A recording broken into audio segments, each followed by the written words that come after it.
Dennis Weaver, Friday Night Thunder here with victorious Kevin Creasy, the head coach of Trousdale County. First of all, congratulations on another state title. Thank you. This is a hard-earned one, and starting from the beginning of the season, the preseason, and working through a tough schedule, got us ready for a good playoff run, and like I said, it wasn't easy all the way to the last few minutes of the game. I didn't see the Seattle Seahawks on your schedule, but about everybody else was on your schedule, weren't they? We did have some bigger schools, and like I said, as long as we stayed healthy, we felt like it was going to do us some good. Like the good Lord blessed us and kept us pretty much injury-free. And in the last couple of weeks, we had a couple nagging injuries, and our fullback got knocked out, a senior, Dylan Burnley. But we had a sophomore step up and did really well for us, Chase Dallas. I'm real proud of the way he's matured and grown up over the season. He's one of our leading tacklers on defense, but then he comes in at fullback. And if he gets hurt, we're just out of luck. And we're real fortunate. Yellow Jackets have been blessed this year. We went through a rough time last year, and we're really happy that we've learned and earned this title. Adamsville, in the third quarter, in the third quarter they score to make it 14-12. They're going to go for two. You used 2 timeouts in that scenario right there. Were you thinking at that point in time this could be the game? That's exactly what we're telling them. We felt like that they may have had a good play called right there at the beginning. We didn't seem like we were lined up correctly, and it felt like they still had to execute the pass, but there might have been a player open. So we were forced to get that timeout in time. Brought them over, said it was the game. Next thing you know, they're in 2 tight ends, and we know that Neary's probably going to get the ball, and I can't blame them. And so we called timeout again. And luckily, we got to call 2 defenses in case they spread us out or in case they got in the eye. And credit to our defensive coaches, especially Adam Keaton, our defense coordinator. He calmed our guys down, called the play, and called the defense that helped stop basically a game-tying score. And we felt like if we could stop them there, we talked to them at halftime, that basically everybody's going to get the ball 3 or 4 times in the second half. It's what you do with it that's going to make all the difference. And so when they scored there, we knew that the game was on the line with the 2-point play. And because of that 2-point play, we could take more chances being ahead 2 scores in the fourth quarter. You had two drives in the first half. You moved the ball pretty good, but you came up empty both times. Did it lead to some frustration? It did. We made some mistakes and did some things that were uncharacteristic for us. It was unfortunate that we made those mistakes because we felt like we were doing some good things that were hurting them. Just didn't get very, very good consistency on offense. But like I said, we've leaned on our defense all year, and our defense brought us through again. And then you get the 2-score lead like you talked about. How refreshing is that on a wing tee when you said, now we're fixing to just hammer and nail it?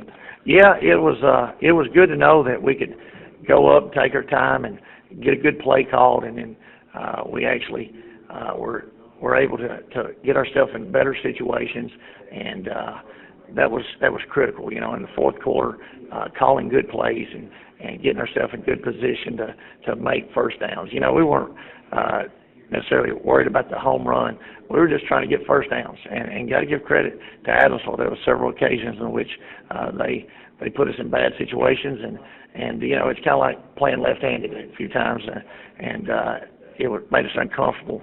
And that was the first time all year that really any defense has done that to us.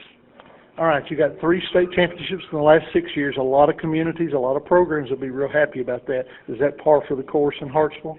Well, we're doing what we're expected to do, and our community supports us.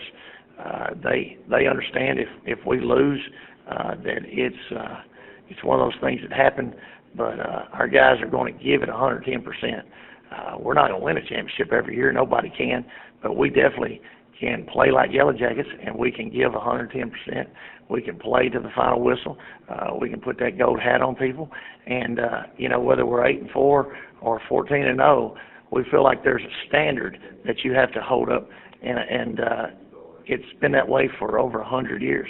All right, last question. This is kind of an inside question. If you eat oatmeal and watch cartoons tomorrow, is it going to be by choice? I don't know that I'll make it up in time for cartoons. I hadn't slept in 4 weeks, so I'm going to try to sleep all the way to the late game on the NFL game. So I don't even know who's playing, and I couldn't tell you who's winning.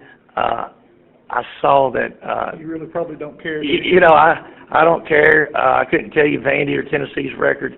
I hear I have a good Alabama game DVR'd, but everybody wanted to ruin it for me and tell me how it ended.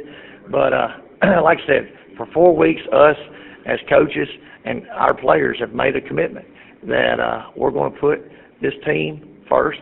And, you know, we go God, family, football, and then now we're going to have to go back to work. You know, we're going to have to go to school and take care of our business in there, and we're going to have to make a commitment to spend more time with our family. You know, we feel real guilty about all the time we spend with our players, but we feel like we're helping raise those guys, and we feel fortunate that we have good men around them that are good influences on these young guys, and so our family and our wives, they understand that you know, we're fathers to some of these guys, we're big brothers, we're uncles, we're friends to these guys with all that time we put in with them, and now hopefully here in the next 6 months or so, we can go home and be better husbands and fathers to our own kids and wives.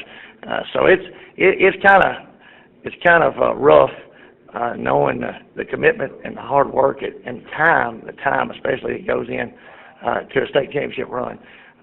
But you know, with good family support, it's all worth it.